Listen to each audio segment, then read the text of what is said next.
Nothing kills culture faster than toxic people in your workplace. And if culture is the sum of the behaviors that you allow, then having toxic people in your workplace is going to make your culture toxic, and it's going to make the good people who you do want to have working for you not want to work there.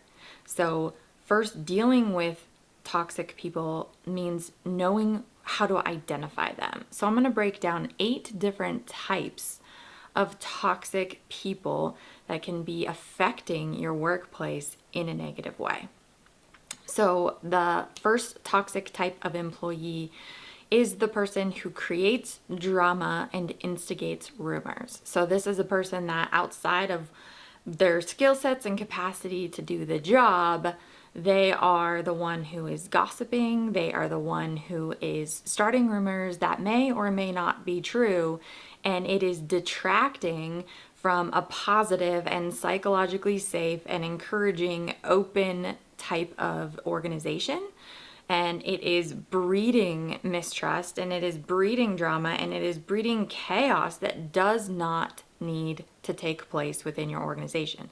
Because anytime you have people drama and gossip, it breaks down relationships, it breaks down trust, and it detracts you from focusing on solving customer problems and building a workplace that is filled with like unity and trust and fun. Like, you have to know that you are on the same team. You have to know that everybody has each other's back. And when you have that person who is going around and talking to this person and talking to this person and then spreading rumors, or every single time there's an issue, it always comes back to this person, you have a problem. And that is distracting you from moving forward and growing your business the way that you need to. So recognizing that that is one type of toxic employee. Second type of toxic employee is harder to spot because these are the people who are actually pleasant. They're fun to work with. They're easy to get along with. They're very, very likable, but they're not good at their job. Like, there is a level of incompetency there. There is a level that when you ask them to do something, you're not sure if it's going to get done. Like, there is a part of you where like, oh man, I better double check their work because they're not good at checking details. They're not good at following through. Like, they're really hard to like deal with because they're so likable and they're so pleasant and everybody likes them. But because you and everybody else can't actually trust them to do their job well, it creates an atmosphere of extra frustration and extra pain. And then you're putting responsibilities and expectations on other people's plate to compensate for this person's inability to perform at the level that they need to. The third type of toxic employee is actually the opposite of that. So this person is excellent at their job. You know that they can do a good job. They're great at what they do, but they suck to be around. They're someone who, like, whether it's arrogancy or whether it's they're rude or they're standoffish or whatever the issue is, it's this person where you keep them around because they're good at their job, but then you deal with their attitude and you deal with their drama and you deal with all of the issues that they bring that like mess up the culture and the morale, because nobody actually wants to work with this person. And that breeds, again, mistrust and frustration. And that frustration is actually detracting the rest of your team from being able to perform at their highest level. The fourth type of toxic workplace personality is the manipulator. So this is the person who avoids responsibility and avoids giving clear direction. And so like they are involved in a lot of things, but the way that they treat people, the way that they talk, nothing can ever come back to bite them because they avoid ever being in a situation where they are the one who is responsible or takes responsibility. This is the person who is the first one to throw everybody else and their teammates under the bus when anything has a possibility of coming back on them. This is like self-preservation and selfishness at its highest. And so then you have this person who is not helping to build trust and not helping to create psychological safety, because anyone who works with this person knows that that they can't trust that person to have their back. And then this person also can, if they are responsible for something, instead of taking responsibility, they're actually going to blame it on somebody else, which is going to just obviously create just more drama and more chaos. And then that's what you're always managing, is drama and chaos, instead of being able to remove the person from the organization, not allow that behavior to affect like the performance and the morale of your team. The fifth person is just the complainer. It's someone who is a negative all the time. They're just bringing people down.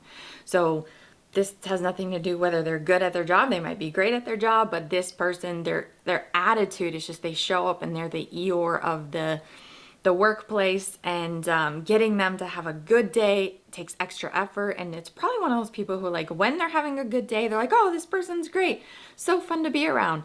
But then this person has their bad day and they're up and down all the time, or maybe they're just down most of the time. And so that is actually affecting everybody else in the team. That is bringing people down.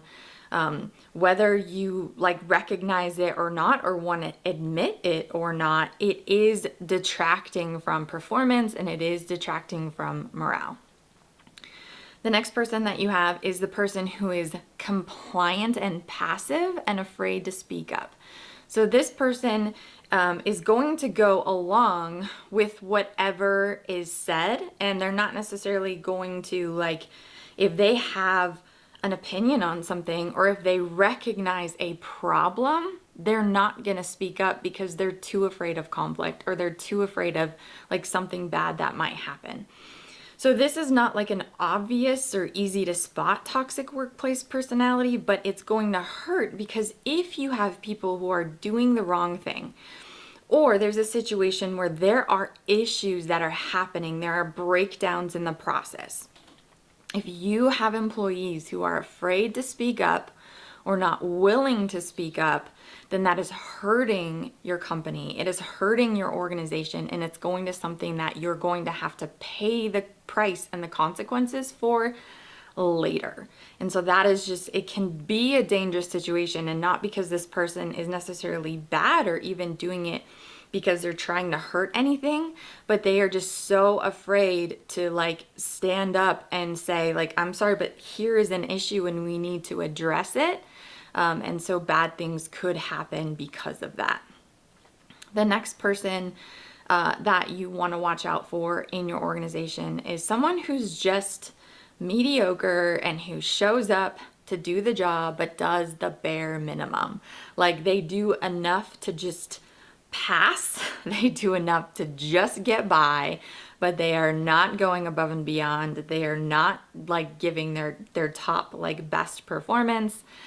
This is the person who, like, instead of elevating the team, they're actually bringing the team down, because when one person says, I'm just going to do the bare minimum, it creates frustration for the rest of the team, especially if they are top performers, because they're saying, okay, my supervisors expect me to perform at a top level, and yet they allow someone to perform at a mediocre level.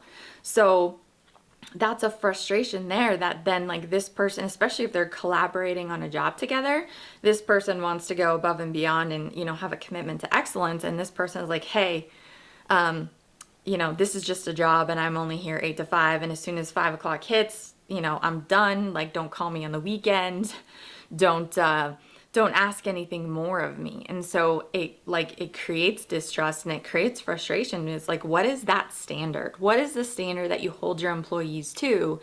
And if you are holding one employee to a higher standard than the other, then it creates hypocrisy, and it creates this like, wow, like, I guess these standards don't really matter. Like, you lose credibility as an organization, especially if you're trying to talk about culture, if you're trying to like implement core values as standards and expectations that you want to hold your people to, and you want them to like be living out all the time.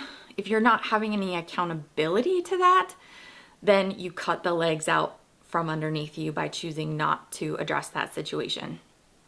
And then the final personality type that you want to watch out for that could be killing your organization and killing your culture is the person who is really just out for themselves. So they might be good at their work, they might have the capacity to do the role that they're in, but it is very self-serving. There's a lot of ego and pride involved.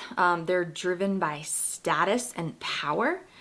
And so that can be a very dangerous combination because if their ego and that power and that status is ever threatened, then they can come out and actually go after the people that they feel threatened by. So they can make the workplace feel very unsafe because they were threatened to begin with because they value that power and that status so much. And so that can really negatively affect how people show up coming to work. People can feel anxiety because of that. They can feel threatened. They can feel scared.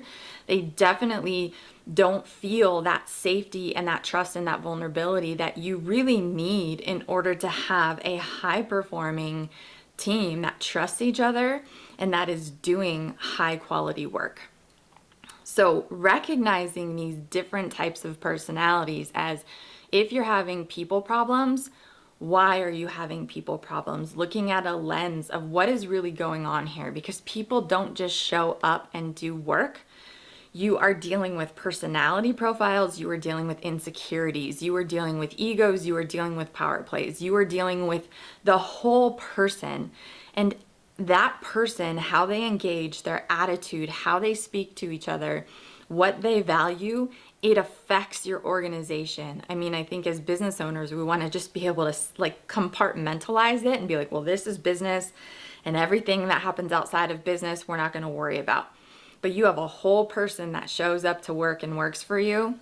And all of these factors are at play that are going to affect performance. It's going to affect collaboration. It's going to affect trust and vulnerability. And those are the elements that drive business growth and a positive, thriving workplace culture.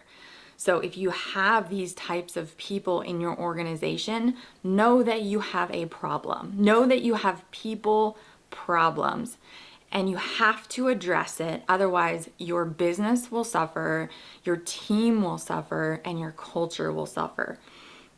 So if I've missed any of the types of people that you have going on, please comment below, as well as how are the ways that you recognize and how are the ways that you address these situations, or what are the fears that keep you from addressing these types of people issues.